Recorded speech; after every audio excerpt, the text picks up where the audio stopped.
Okay, hello everyone. Today we are going to see the basics of Visual Basic .NET. Okay, these are the contents.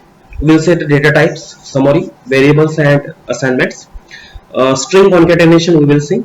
Then constants and the character data types. Then in data types we will see integer, real number data types, date type. Okay, and the default values of the data types. Now data types summary. The table on the next slide shows the Visual Basic .NET data types. They are supporting common language runtime types, their nominal storage allocation, and their value ranges. Is that clear? This is a very common concept, you know that. So in this particular table we can say, so very first data type, that is the Boolean data type. It is available with the namespace, that is the system. So because of that you may use a system.boolean also. Okay, but you know that while we are writing a program we are using one of the clause of preprocessor clause, that is using system. If you see the using system, whatever the objects are available with the system namespace, that will get included. So you can use it simply boolean also.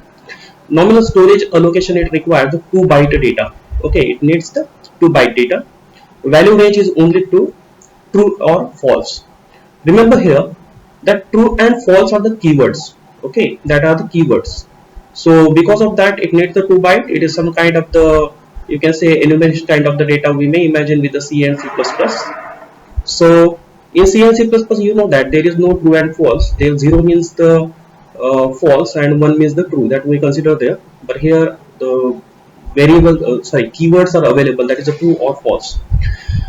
Second one is the byte data. Now as the name says, it is a 1 byte of data.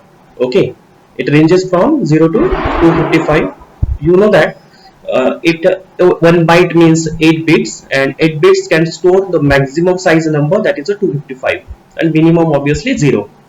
Similarly the character, here character is having the size of the 2 bytes. Okay, so 0 to 65535. Now you can understand here, it is not necessary that every character will be a displaying character. Okay, it may be not visible even, but character value can assign that particular number. Okay, last is the date. So data type is given here system.date and time. So it takes 8 byte, and you know that what the values it can be. So up to the year it may goes up to the 9999. Okay, from the 01 obviously, and the time obviously from 00 to 12 AM we can say, but there is nothing like a 12 AM, that will be the then 0 AM. Okay, then decimal. Now as an integer there is another kind of the data type here available, that is a decimal. Okay, it is using the 16 byte. Okay, and range is quite big now, because we know that 16 byte is the big data now. Remember that with no decimal point it can be have that much range, but with the decimal points it may vary. Okay, we will see that. Now double. Now you know that what is a double data type. Now as compared to the previous languages, the C, C++, the size is increased here. Okay, there the double of the 4 byte data, here it is 8 byte data. Then is a double precision floating. You know that how to store that information. These particular things we have studied with the digital electronics and microprocessor. Okay, then there is an integer. Now integer, it is a system in .int32. it is on the 4 byte data. Now long data type. Now it is a double of the integer. Okay, so very simply we can say. Okay, then long integer is there also. Then object. This is very important data type in .NET, whereas I have already introduced it with the C#.NET. we have already studied it. Okay, so C#.NET, the object is one and the same thing. Remember that there is a data type with the name object, and it is a base class or base of every data type defined in the .NET. Okay, in .NET every the data type will have the base as a object. Okay, then there is a short integer, is the size is the 2 byte. Now single precision. Okay, now double precision, single precision, that we know it is using the size of the 4 byte. One more data type here is available now, the complex one, that is a string data types. Okay, so string data type is available here. You know that it holds the reference to the particular string and size can be too long. Okay, you can see there 0 to approximately 2 billion Unicode characters can support it. Okay, it's a very big one. Now reference data type and value type. Okay, so there the data types get divided about the two parts. One is the reference type, another is the value type. Now we already know string, classes, arrays, collection and object, they are a reference data type. Okay, they are holding memory location of a particular data, whereas the data type is holding the entire data. If we copy it, it moves on the value. Okay, so the basically difference are there, referred to as a primitive data types, and we know the structure is having the equivalent facility as that of the classes, but structure behaves like a value types. Okay, stores the actual data, as I already said to you. Boolean and character data type are the value type data, and all the numeric data types. Now, how to use the variable? Okay, uh, I will simply say variable declaration is very simple. That alphanumeric started with the alphabet. Okay, now there are very common basic rules we should know. The variable is temporary storage location for the data in a program. Obviously, we are using for the storing that particular data. Then variable holds the value. Okay, there may be different kind of the values, numbers, letters, names, properties, etc. A variable has a name. Okay, a variable has an address. Okay, and it must be declared before it is very obvious. Okay, now variable rules. I have already given you an idea. The rules is simply alphanumeric started with alphabet. Okay, so started with alphabet, that is the first line. The second line saying alphanumeric, only one character is supported there, that is the underscore. Okay, now except this nothing is possible. Okay, you can say do not use the digit in the start. Obviously it started with alphabet, it has to. No VB.NET resume word can be used. You cannot have the variable. Some keywords can be a variable. It is again obvious that it will create the confusion. Okay, spaces is not allowed. Obviously confusion. It will suppose that there are the two variables. Then avoid special character except the underscore. That is also given with the line 2. Okay, the first letter of the each word is usually capitalized. Usually means it is not a rule, but it may be the good indication to have it. Okay, then VB.NET commands and variables not case sensitive. It must be unique within its scope. You cannot have the variable with the same name twice. Okay, now selecting the name of the variable. Okay, so I think you ought quite having the better idea about it now, how to have the variable. But programming point of view, you should have some of the rules. Okay, sales 2007 is written there, so it is having that indication that it is talking about the sales and the year 2007. Okay, west region. Okay, so that two words are there. So intentionally that R is going to be get capital. It is like that. It's a very common practice we can follow. Now identifiers. Okay, identifiers is the name of object, variables, functions in a program. Okay, the following rules are for the C languages. Okay, identifier must be made the letters, digits and underscore, but cannot start with the digit. Okay, it is again I will say alphanumeric started with alphabet. Okay,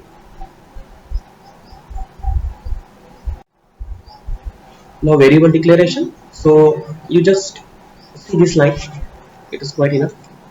Okay, this is one. Whenever you have to declare the variable, you have to use the keyword dim. Okay, it is short meant the dimension.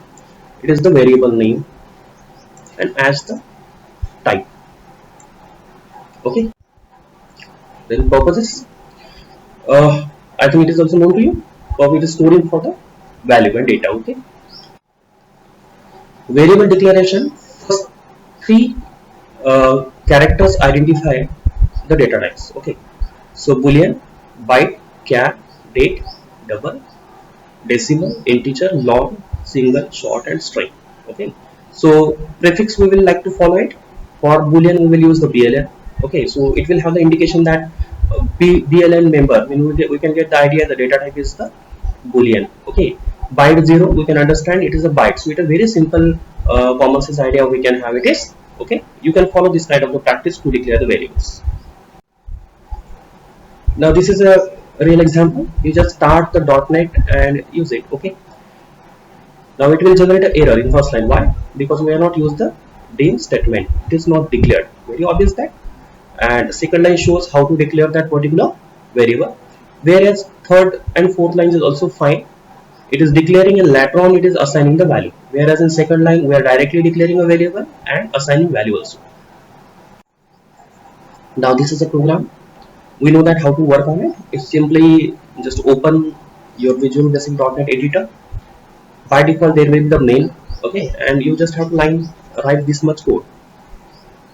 Write this much code only, okay. So dim as a single price, okay.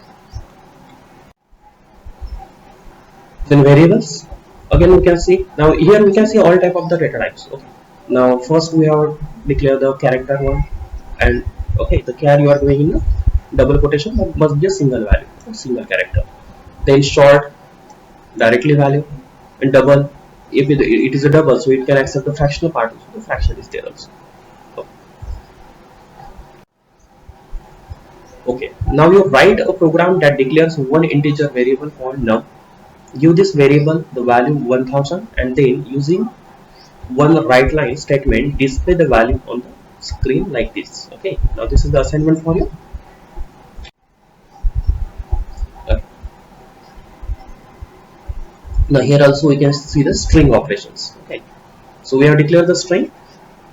Now string initializing the value.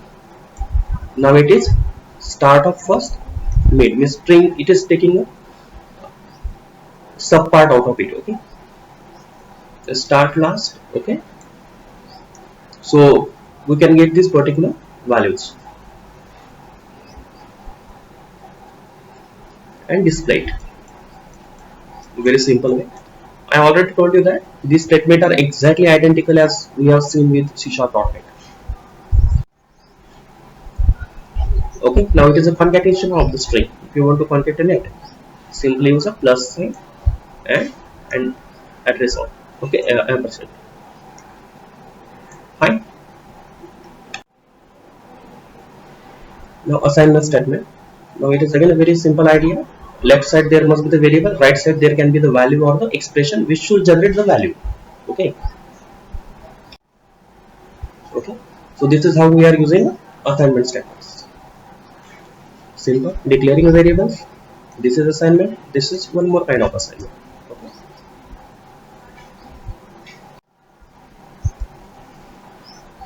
Okay. I think it is not a very novel thing to you now. Changing the case. L case means changing to lowercase. Okay. Now constant data types. If we declare a data with the constant keyword, you cannot change value throughout the program. Okay. So again very simple, all kind of the variable can be constant. Okay. Now you write a small Visual Basic program that computes the area of a circle given its radius. Okay. Your program should include a constant declaration for the value of pi. Obviously, now pi cannot change throughout the program, throughout the execution. So because of that, we will make it constant. Concatenation, we already seen this particular using the AND operator and plus operator. Now expressions. Now very common thing is that you can write the mathematical operators are there. Okay, so which rule you have to follow? That is a BODMAS rule. Okay, that's a very simple thing. So many operators we have: plus, minus, product, division. Okay, this is the integer division, fraction division, and mod. Mod means remainder. Okay, now option explicit on statement. Okay, prevents you from using undeclared variables. If variables are not declared, so we cannot use it. Okay, now there is a conversion, implicit type conversion, converts right hand value to the data types of the left hand side. Okay, that is a type conversion. Okay, suppose there is an integer to float and float to integer, like kind of the things. Well, the operators. So this is the expression. Very simple thing is that the 2 plus 2 is 4. Okay, no issue. So it is a very simple idea, but as a syllabus point of view, we have to go and discuss it. This is the integer plus floating kind of the operations. Okay, option strict term. Okay, so must have to initialize, let one execute it. It will generate the compile time error. Why? Because this is a string and this is a number. So number plus string cannot be happen. Okay, so it's an error.